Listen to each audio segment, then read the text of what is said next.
Your truth transforms. By owning our experiences and reclaiming our voice, especially the painful experiences, we take back our power. We live in a world that tells us to get over our pain and to not embark on uncomfortable situations. However, this is really where the true healing happens. We face the dark and learn to lean into the process of the transformation. This is Bury Your Heart podcast, where we explore difficult dialogues and get comfortable in the uncomfortable. We learn to embrace the messy humanness of life and learn to embrace all aspects of our experience. This is a space where we will embark on conversations that spark a different perception and transform the way that you perceive your living circumstances and experiences. This is a space for people to be vulnerable and to share some of their darkest and most profound experiences and how we have learned to turn that pain into a purpose, to bear witness to the process of life. To learn to live from our heart, we must first dissolve the barriers that keep us in shame, silence, and separation. We must learn to open up our past, rewrite our narrative, and reclaim our voice to reconnect to our heart. Welcome to Bury Your Heart podcast. I am Elaine, and typically I will be on the question side of this podcast. However, I feel it necessary to come forward and to lead the way in sharing stories. I wanted to give an idea of where Bury Your Heart comes from and my journey into heart activation and actually like how these things birth. Part of knowing our why we do anything in this world is one of the most important things to do. We are on autopilot and we barely ask ourselves why we take actions that we take at any given moment.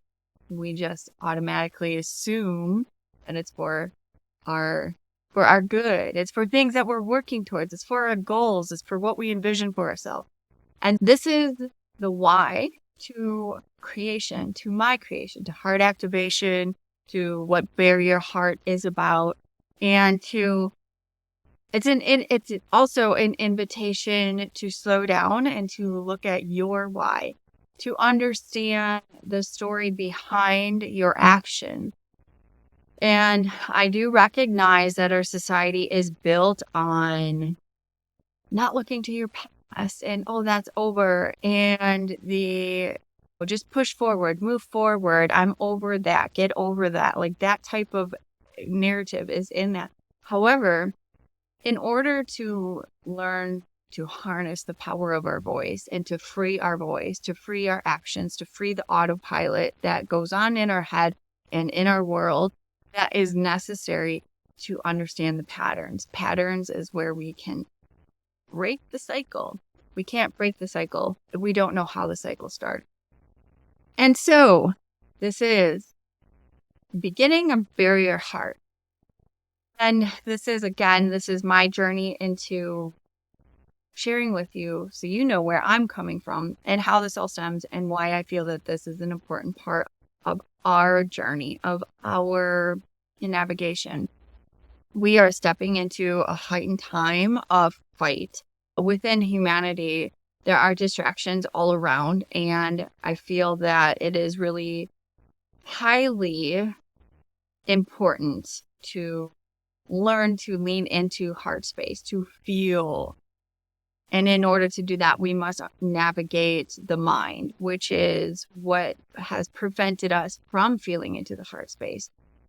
And so most of us have things that we want to fight for. We want to fight for injustices. We want to fight for people who don't know how to use their power. And so this is a sovereign journey of learning how to not fight outwardly, but to bring that inward and using our internal power, which to me is dissolving the constructs of the mind and leaning into the heart space. And what sovereignty means to me and is essentially when I navigate and when I have learned that the oppression that has come from without, from the fight of everything, from being part of a stigmatized part of the community. Once I was able to lean into my biggest fears of my story, nobody can hold that against me anymore. Nobody can be there. I am there fully because I'm not holding on to any fear anymore. And so I'm being present for others allows for others to share their strength and share their story and rewrite their narrative, reclaim your voice and reconnect to your heart. And in itself is that's the value of Bury Your Heart. And that is exactly where heart activation stems from. Welcome to my story.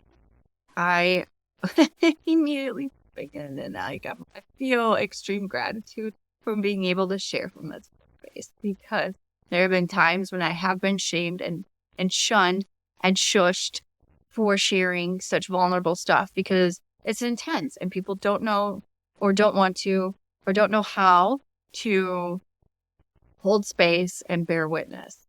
Sharing my story, I have learned that is powerful and that I have learned that is the freedom.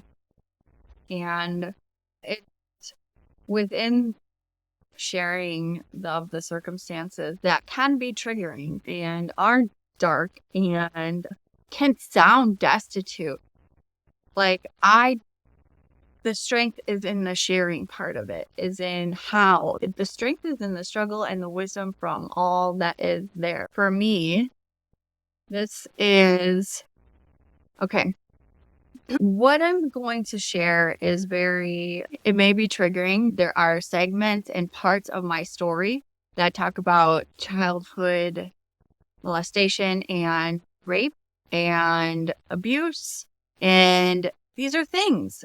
Walk into this knowing that can be very tense. If you need help or if you need something other than this, please seek out professional or medical. I'm just sharing a story. Bury Your Heart podcast is meant to bring up difficult dialogue. It is meant to hold space and not to fix people. Bury Your Heart podcast is a space where we learn to have these conversations while also respecting other people's perspectives. There are an infinite number of perspectives and not one person holds the truth, but all together we hold the truth. And this is your invitation to open your heart, listen with your heart, and open up your mind. Let's start. In 2017, I had reached an all-time low. I was raped while in a blackout state of a drunken stupor. Actually, I was in a drunken stupor for a month straight.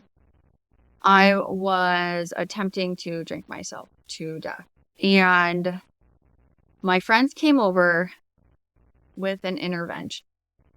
And I remember feeling hopeless because this wasn't the first time I had been intervened on. I had been to, I don't even know how many outpatients. I had been to one inpatient. I had been in and out of Alcoholics Anonymous and Narcotics Anonymous since the age of 15. I'd been in multiple psychiatric holds and had been in counseling and therapy since the age of 14. My first suicide attempt was at the age of 14 after the death of my grandma, who was the one like rock in my life. And I, in 2017, was brought to a new level of despair. My story consists of a lot of assaults and a lot of abuse and trauma, and also me walking into these things and opening myself up to selling myself. And so this isn't being at rock bottom for me was never, there's always more. There's always more to go. And at my first suicide attempt at 14, and after working out through that, I had felt that I had always felt an angelic presence in my life, and that I was there for a reason. People my age had not encountered the level of pain that I had. And so when anybody in my life or friends had encountered any level of pain, like, I was there because I knew like how isolating that can be, especially at that age. Now, if I were to tell you that 14 was the first time I had ever encountered death that intimately, that would not be true. Death was part of my upbringing. It was a part of it's part of my story. So, meaning that it was something I began learning how to deal with at a young age. My uncle was schizophrenic and committed suicide when I was 5. And the toll that took on my grandma, whom I lived with at the time, and my mom was devastating. And to watch them move through those, that was very eye-opening. I moved from school to school every year. I don't know how many times. It was twice a year, but I was always the new girl in school. I was always the one that was new and was introducing myself. What I was dealing with at home was more than anybody, including the teacher, more than any adult would have dealt with at that age.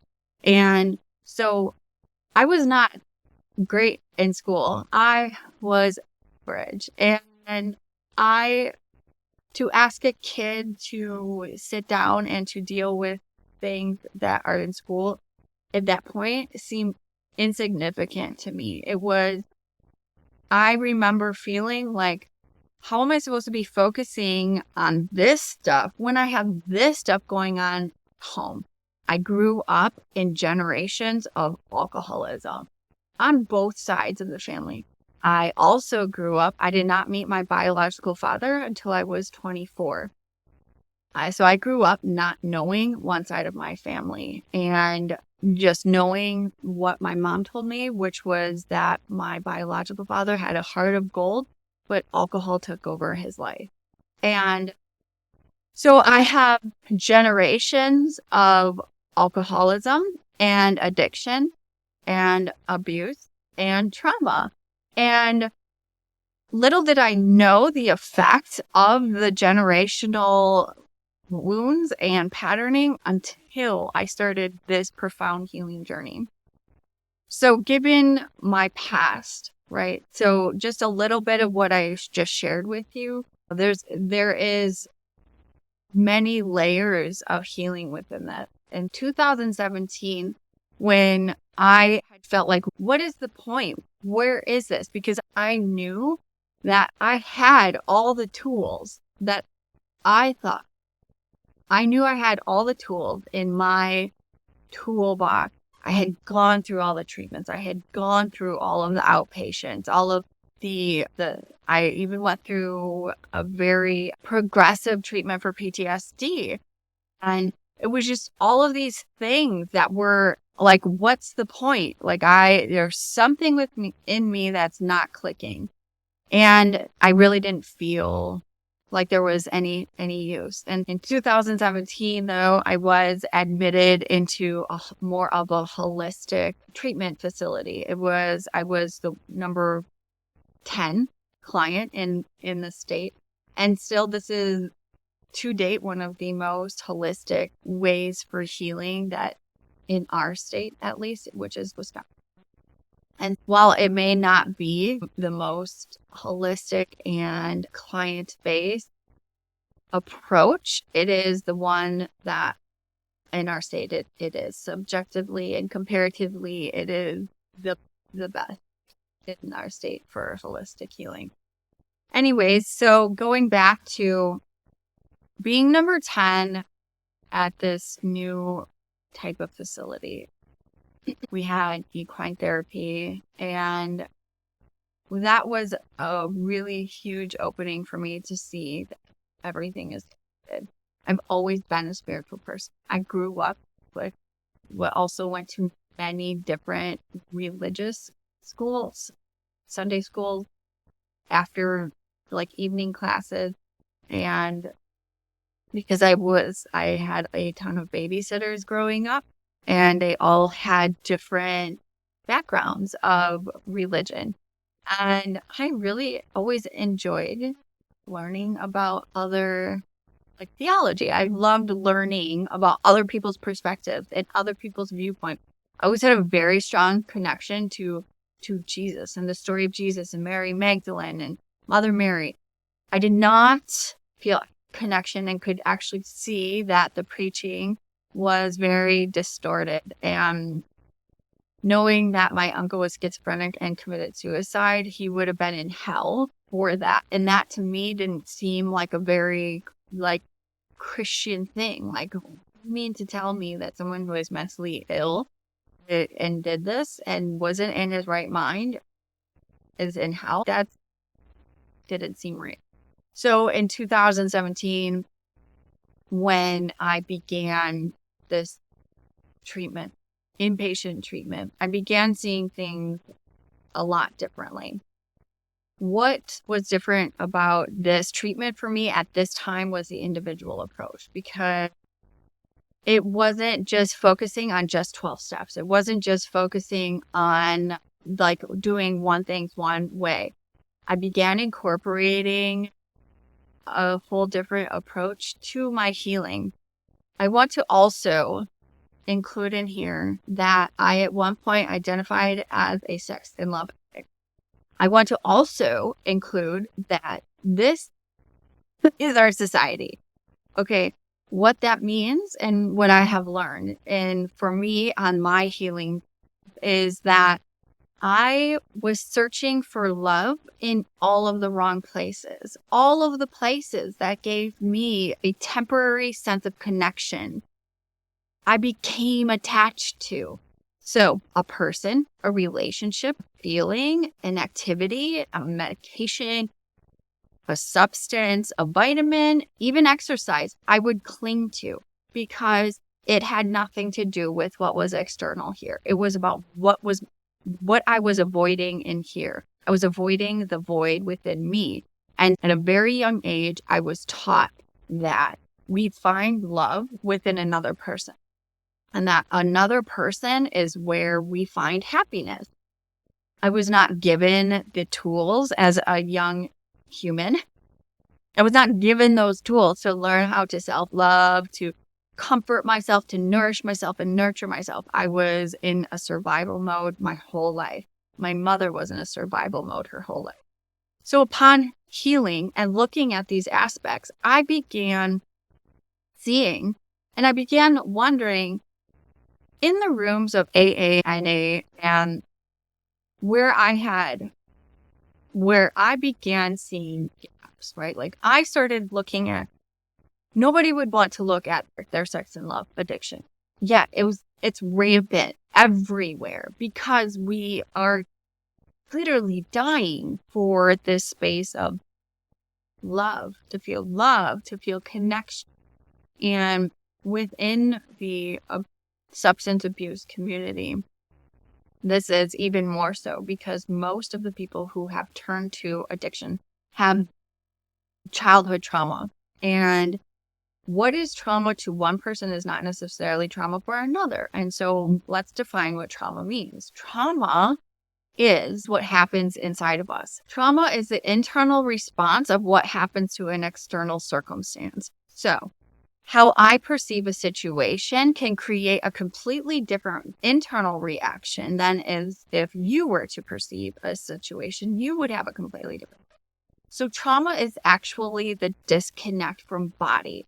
Trauma is when our brains do not match from our left side to our right side. It is a complete disconnect and very heightened emotional, because trauma is what when there is a disconnect that is created is because of a highly emotional reaction.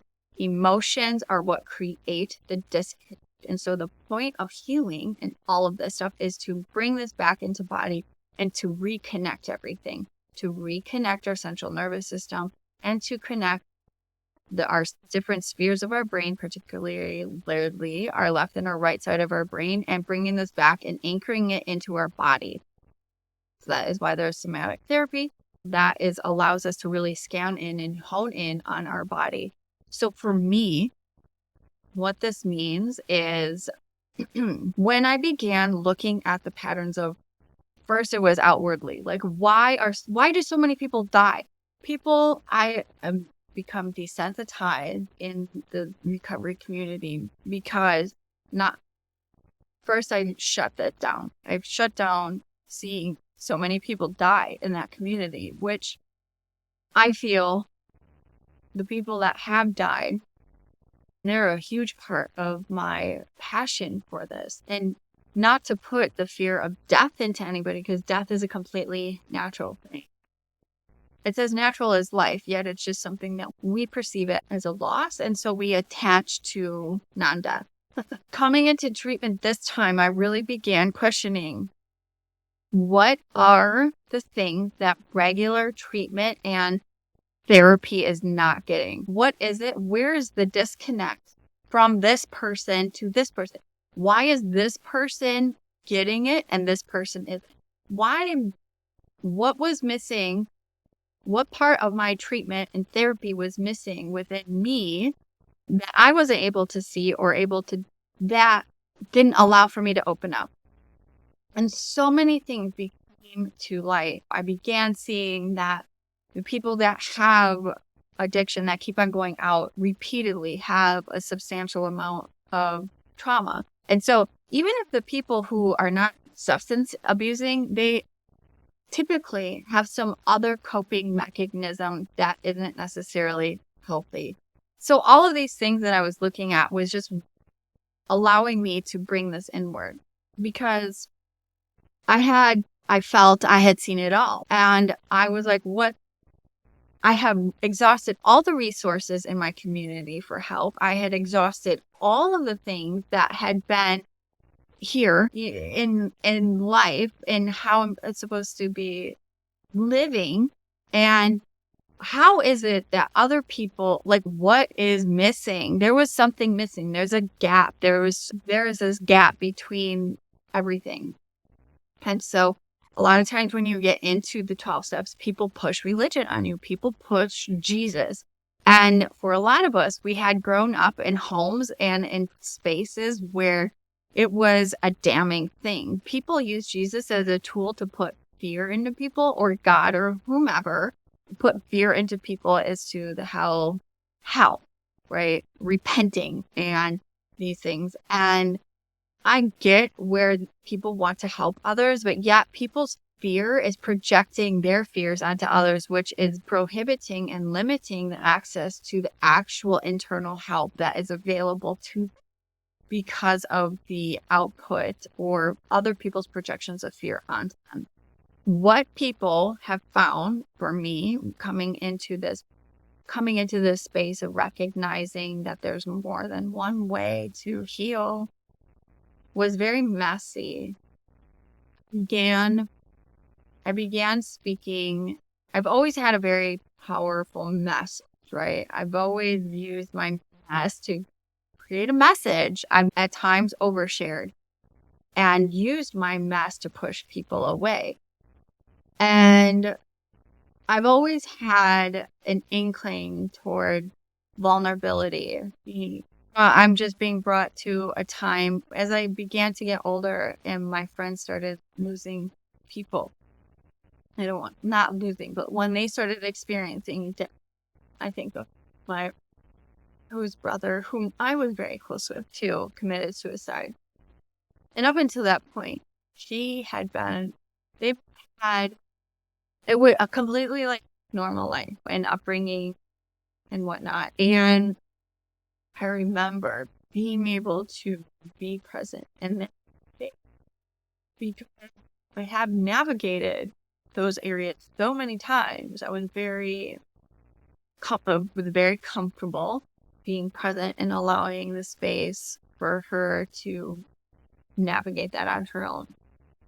And as I am going to allow one, I love crying. I think it's it's what we're meant to do, right? When we feel things, they come up. Please don't be sorry for this, because it is a release. It's a beautiful process. Also, the pain and the suffering that I have encountered in my life is I've created a purpose behind seeing a way to create purpose behind pain points. Having a natural inclination to be vulnerable and open and sharing, what I have seen is that me opening up myself and being like, yes, I was molested at the age of 5, and I didn't actually know that it was a thing until I was like 21. Because people think, oh, why wouldn't this happen? Or why wouldn't you do that? And there's so many things. So now I find my purpose is using those moments of sharing. Let's dive deeper into your childhood. Let's look at that. Like, why do we continue to pick up and reach externally for things that are actually not, we are wanting to avoid within us? What are we wanting to avoid? For me, it was the lasting effects, CPTSD, so complex post-traumatic stress disorder, is when you have just layers and layers upon trauma, where it can start at any point. It affects all of your relationships. I don't need to get into it right now. So for me, it was looking at, like, why did I seek out other relationships at such a young age? Like, I started chasing boys at 5, 6 years old. I remember chasing boys in first grade and kissing boys behind the dumpster in first grade. I started questioning that. Like, I thought that was normal, and I thought that was completely like a natural thing to do. It turns out that actually it's not. It's not a natural thing to do. I also learned that playing with Barbies in a way that was like sexually explicit at the age of ever. Whenever I played with Barbies, it always had some sexual or extramarital affair in there, because that's what I knew. I didn't know other scenarios. I didn't know any different. And once I began becoming aware of things that I thought were natural were not actually natural, and also deprived me of an upbringing, of a developmental upbringing that brought me to a space where I could even handle the world in a way where I could live in. Okay. What I'm saying is that in 2017, when I began really looking at everything, my relationships, that was absolutely necessary, because my relationships was a reflection of what I was internally projecting outwardly. So I kept attracting these abusive relationships. I kept attracting these emotional avoidant people. I don't want to say attracting. I kept being attracted to. I was magnetized to people that were bringing me to the same childhood woundings, because there was something within me that I was not able to look at the time. And so for me, it was when I started to go to a sex and love addiction therapist once a week for a year. And I began looking at these things, and I began looking at, wait, everything is connected. It wasn't just about the drugs and alcohol. It wasn't about any substance ever. It wasn't. Okay. Because people use anything. Like I said before, I've used programs, I've used exercise, I'm spiritually bypassed. I've just been like, oh, love and light and all these things. And that isn't feasible. That's not real. It is an avoidance to look inward and to face the darker aspects within myself. Once I started looking at how I was attaching to others, once I was able to begin detaching from others and really looking at these spaces, I was able to see that there was something. I was able to see the gaps, and I was able to see where the marks were missing, because rarely is it ever brought full circle. Okay, so as I through and forward, so being in this treatment facility, I acted out. Like with boys, big time. And that brought me to a new space of down, where I knew I was putting myself at risk. I knew, like, it was more painful to keep the cycle going than it was painful to change something. And so there was absolutely a divine intervention. And in 2018 had a relationship that rocked my world. It was like a Kundalini awakening. And like I said, before the Kundalini awakening, I was going to 12 At that steps time, and doing those things, was active in the recovery community. I got my certificate to become a peer support specialist and a trauma-informed care provider, also a recovery coach and a recovery coach trainer, and also a smart recovery group facilitator. And I got all these certificates and all these things because I wanted to give back. I wanted to give back in a way because I saw the gaps. I saw what these things was missing within a community of recovery and a community within the 12-step rooms, which, that is a tool. There are way more tools than just that. And I am not just the one tool either. Like, I am just here to illuminate the spaces in which may have been missed and to connect all the dots. So the thing with healing, right? And for me, this is what I've learned. And when I started seeing, and after this acute awakening, this Kundalini awakening, every single thing is connected. This awoken a whole level of generational healing for me. This allowed me to, the acute and the Kundalini awakening brought me to a place of on my knees, basically, where I really had to face everything that I hadn't faced before. I was able to see things before, like in treatment, in therapy, in all these sessions. I was able to see them, but I wasn't able to there wasn't the clarity and the crispness of the connection there was.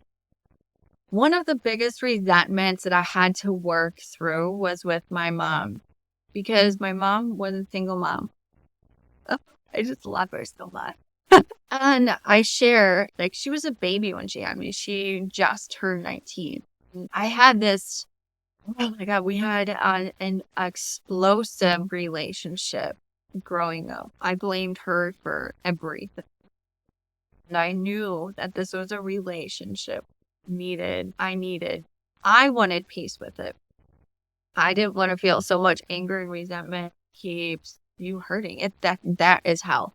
Being angry and resentful in this world, or being addicted and attached to people, places, things that we have no control over, is a personal hell, right? Like, the complete lack of connection, feeling disconnected from everything, feeling disconnected from us, feeling disconnected from a higher purpose, feeling disconnected and left out of a world is very painful. That is hell to me. So I wanted to heal this relationship with my mom. And what this began looking, because I saw that everything that I disliked within myself was actually, like, these were things that I learned from her, that were ingrained from her.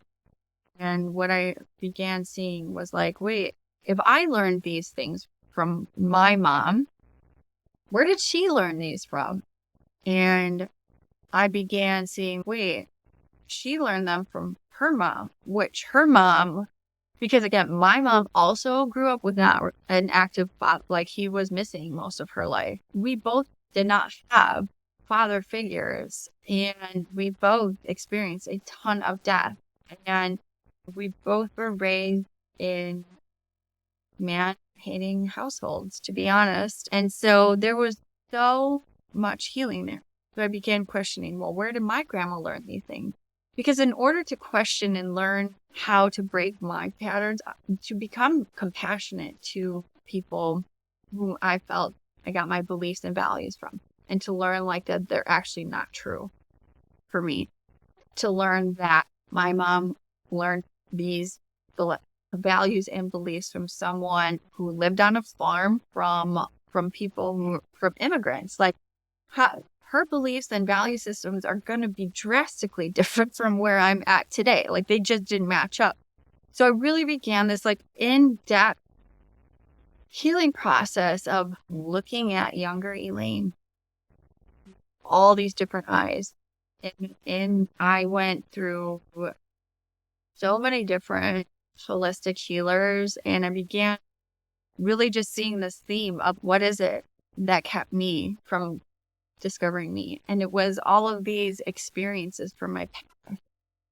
I began to see very clearly that me sharing my path and my journey was one of the most powerful things that I can do.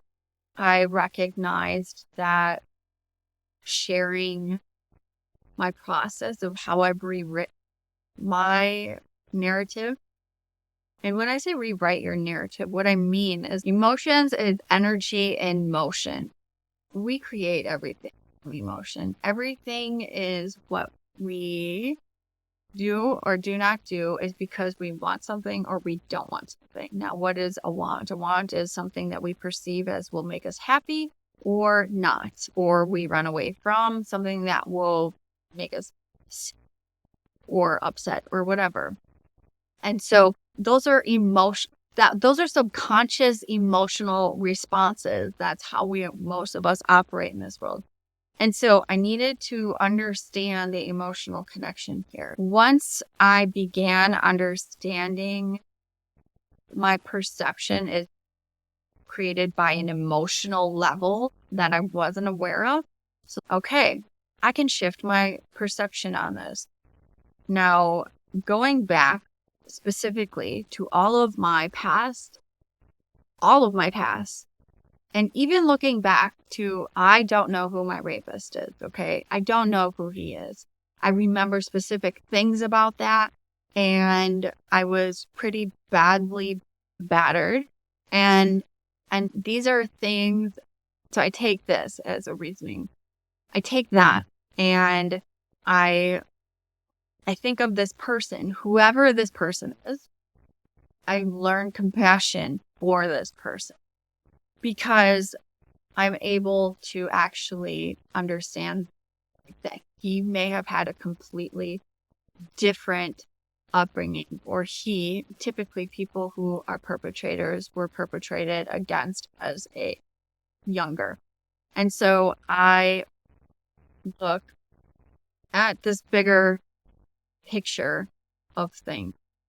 I'm able to draw in on different perspectives.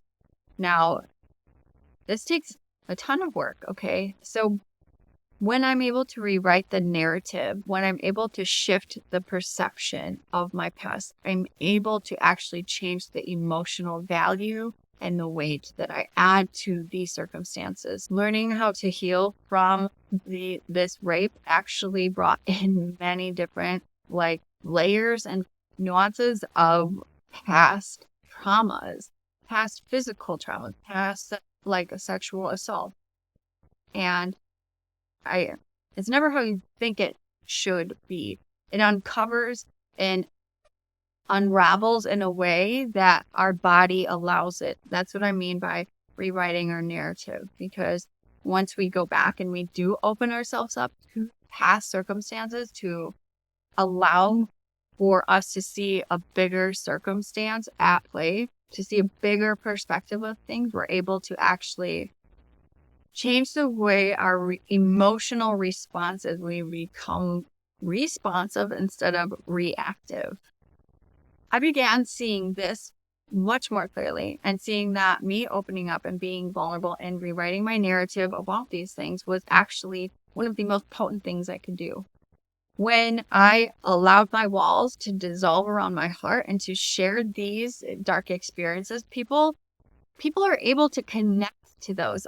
We connect through pain points. Oh my gosh, I have experienced that too. So like now what do we do when we connect at these pain points? Like how do we move through that? And so this is where heart activation comes in. And this is where bury your heart comes in, because the amount of shame can be released through this, and this amount of feeling connected and open and heard and loved and supported. Those are all barriers, because before when we don't share, when we hold on to the shame of, I was molested as a child and I thought it was my fault until I was like 20. I thought I just asked for it. And like little did I know any of the psychology behind all of that. And it wasn't until had a child that I actually recognized that wasn't okay. Until I began opening up, that allows other people to feel safe, to begin opening up. That is where we're able to be like, I hadn't thought about it that way. Or we're able to put ourselves in other people's shoes, or we're able to see a different perspective. And so this is what Bury Your Heart is for people so we bring in these possibly controversial conversations and complicated conversation. We begin to share that message behind the action. We begin to open up to a new way of seeing things rather than, so specifically, I'm thinking of core community, which is the community I grew up in. So specifically giving voice to the people because people see people just hustling on the streets, right? People see homeless people and think that they're just lazy and they don't know how to get a job, it's partially they don't know how to get a job because they've been in this cycle. They don't have the resources to get there. So when I think about Bury Your Heart and heart activation, because I've been through most of the dark spaces in life. I'm very open in sharing that and how I've worked through that. I have been dogmatic in my healing process in the past, where I have been like, no, it has to be this way, or no, it has to be this way.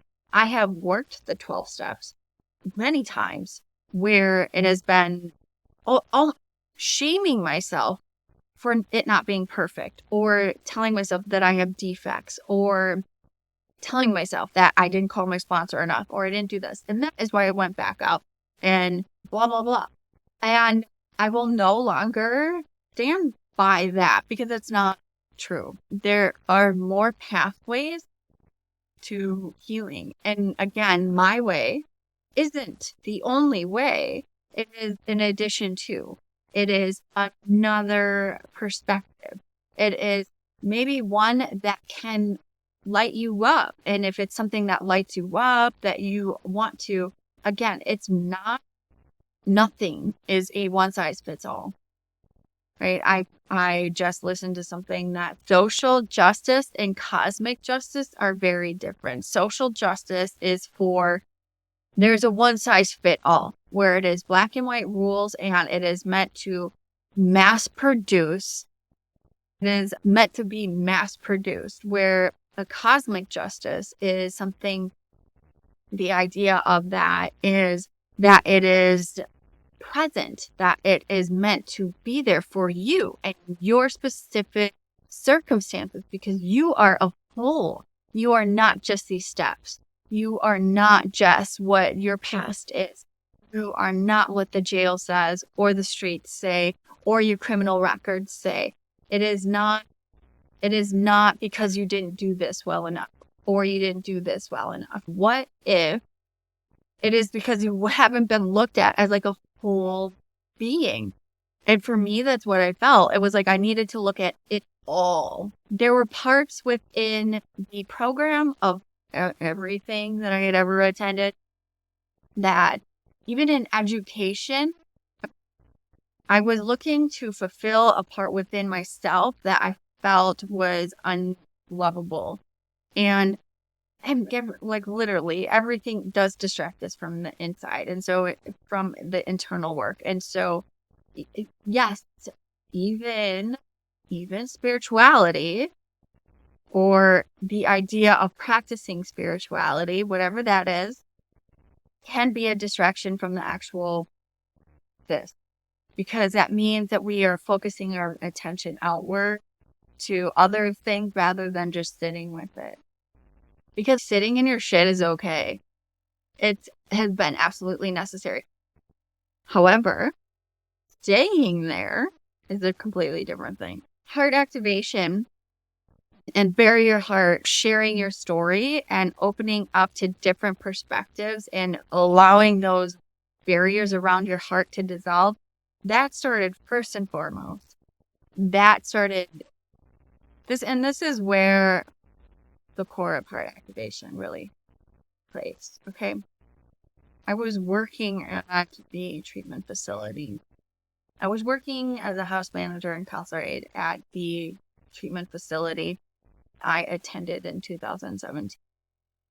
It was beautiful to be able to go back and to share my story and be like, yes, I was here and now I'm here. And then I started noticing things behind the scenes that I was not okay with.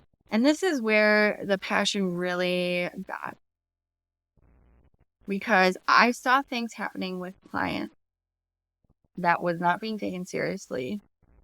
And one of them was a friend of mine who now passed. And I remember at the time specifically saying she's going to die if we don't look at this as a full thing. How can we, as people who have lived experience, can show up in a more strong way to be able to be like, I see what is happening. And also, this is how I've changed this within myself. How can I be there for others? How can I empower my voice more? So behind the scenes, and to me, the thought process was, if I'm heard in a place where I work, where we're meant to be heard, for me to feel heard. If I wasn't being heard at a place where it was like specifically meant to be heard to their staff, and like where we are able to, it was extremely disappointing and disheartening to learn that a place that I had wholeheartedly trusted and put up on a pedestal still had to comply with rules and numbers, right? It's still a money driven field. Yes, we have that as an era. Well, this is where it was like people really wanted to help others, yet like this was the only way that they saw possible. And so yet the numbers and the money and who was admitted, who wasn't admitted, and how we took care of everything and how we didn't and listened and blah, all the politics behind it. And this was in with recovery coaching and the nonprofit organizations. It's numbers. Like it turns into politics very quickly. And so this is where I was like, I actually wound up getting very sick and was like bedridden for almost 3 months. And this is where I realized it's time to actually just go all in heart activation. And heart activation has become the bridge. So this is where those people, because like me working with others, when we find a purpose or make these connections and build a reasoning, what I have noticed while working with so many amazing people in this is what other community or people have been through the ringer in life and still want to help others.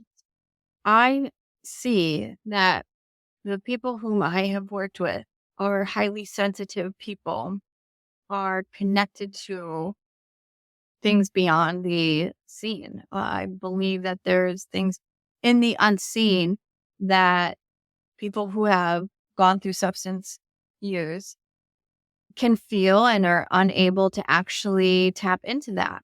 I know that's completely true for myself. And that I wasn't able to fit into a mold that was to make it mass production.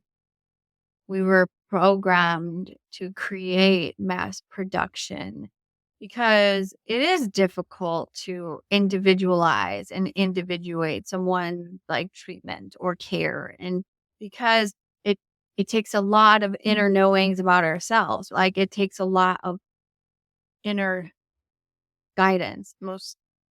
We're not a society that's taught how. And so I see myself as I'm going to be the role model for that, not necessarily teach that, but I'm going to be that which I see the world to move into. And I see so many gifted individuals and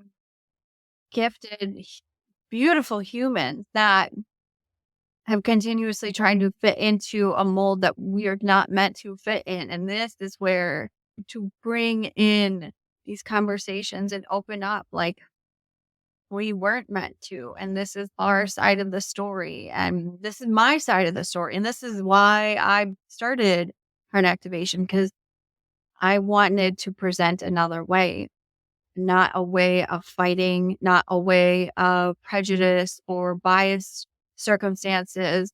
I wanted to be a compassionate and empathetic space to be like, yeah, I have gone through that all. And also there's a different way.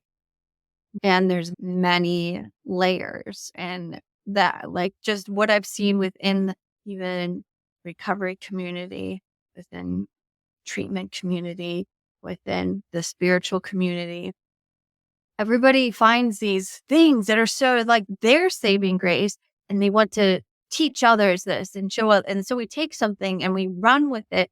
And there's all this other stuff. Once we direct our attention to something, there's so much more that gets closed off. When we open up to many different ways, there's so much that can be tapped into. And that's what heart activation is. It's the many and in that.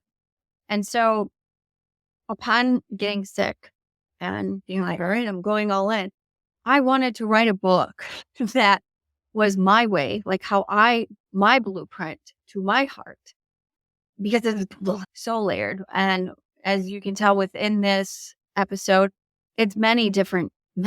Everything is, like I said, everything is connected.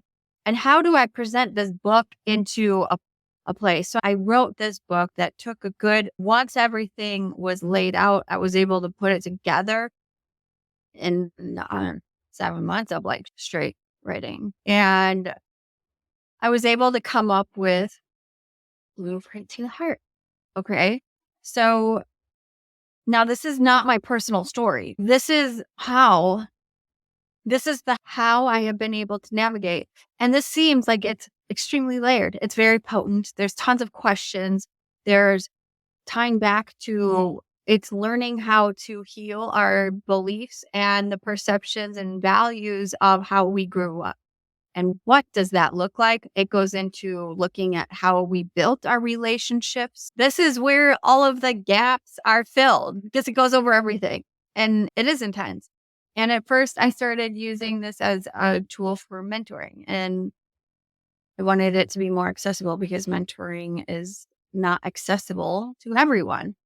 My purpose, besides just being and living and loving in the spaces, is to present an alternative perspective to say that these problems, these deep seated and generational problems of society that continue to plague humanity, the perceived disconnect that we have from each other and internally, it's not nothing. There isn't many things that are connecting all the dots. It's all just one area. It's all so compartmentalized. And heart activation is to unify this. It is to bring you to a space like it's not, I'm not. Activation is triggering. It's a point where it brings you to see things in a different space. So yes, it does bring in points that are uncomfortable. what I've learned in this whole process is it's a paradox of everything. Once we find strength within our like there is a strength within the softening. When we allow our walls to dissolve, we actually gain more strength. When we learn to surrender, we gain a perceived control, more sovereign control. When we release the need to have things away a certain way, it actually falls into a more aligned place, a better than we thought place. And so that's what this book is. It is purposely going into these dark spaces and asking ourselves to relook at what we've been telling ourselves. I- I've needed to relook at all the times that I have looked into treatment and all of the times and things that I've missed, that I've overlooked, that I thought were not important, that were actually important. And all the things that I thought were meaningless were actually very meaningful. And putting a purpose to these things and creating from that. And heart activation it's like an initiation into the paradox for sovereign living. Because sovereign living is when we come to the realization that any external things that we do outwardly, when we recognize that actually all of the love and the input we give to ourselves, everything that we give to ourselves winds up going out. We recognize we're all connected, and what we give ourselves, we give to others. But the being in which we are anchored in is what we must tend to first. And so once we recognize the individuation within self, we're able to see the connection within all of it. Once we're able to see the struggle that we've been fighting to fit into this mold, we're actually able to connect to all. Once we understand that disconnecting allows for a greater connection, it creates purpose. It creates a life that we're like, okay, this is all sort of makes sense. And let's roll with it. And so that's what heart activation is. That's what my book, Blueprint to the Heart, is. It's opening yourself up to things that you may not have seen before. It's an admitting to, okay, like something, I don't know I don't know what isn't connecting, but it's something, and I'm not living from a space that I want to live from. And so let's go and let's have some compassionate inquiry and learn how we can better align with our heart space. When we live from a heart space and we are open, soft, and vulnerable, this actually allows for the dissolving and for the stop to happen. And I'm not saying this isn't fighting, right? It's a different type of fight. It's a different type of action. So instead of creating a ripple effect of fear, we want to create a ripple effect of love and healing. And the only way to become the ripple effect is to heal this and become the drop that makes the difference. If any of this has resonated for you and you would like to share your story and bare your heart, I would love to have you on here. I would love to hear how you've turned your trauma into triumph, or maybe not even, just you want to be heard. Sharing creates healing and creates openness. And it's how we allow others to be the process. When we force our views of what healing looks like onto others, we shut down a whole process. So even in the space of, I don't know what your healing process is. I don't know what you need. I know what has helped me, and I present that for you. I'm here holding space and bearing witness to this. And I don't want to fix you because you don't need to be fixed. It's the perception of fixing in the first place. You are everything without doing anything. And that's what this space offers. And so if any of this sounds like something you're curious about, you can reach out on heartactivation.net or any of the social accounts. Facebook, Instagram is Heart Activation, Elaine Elizabeth. And I look forward to connecting more and learning more about you and sharing more along the way. Your story is powerful. By sharing and facing your shadows, you ignite a process of change and you rewrite your narrative and reclaim your power. Remember that you are not alone. Every time you bare your heart, you give others the courage and inspire them to do the same. Keep sharing your truth and let's create a ripple effect of healing together. If you want to continue this journey of transformation and connect with a supportive community, visit Heart Activation Net. Until then, anchor in love.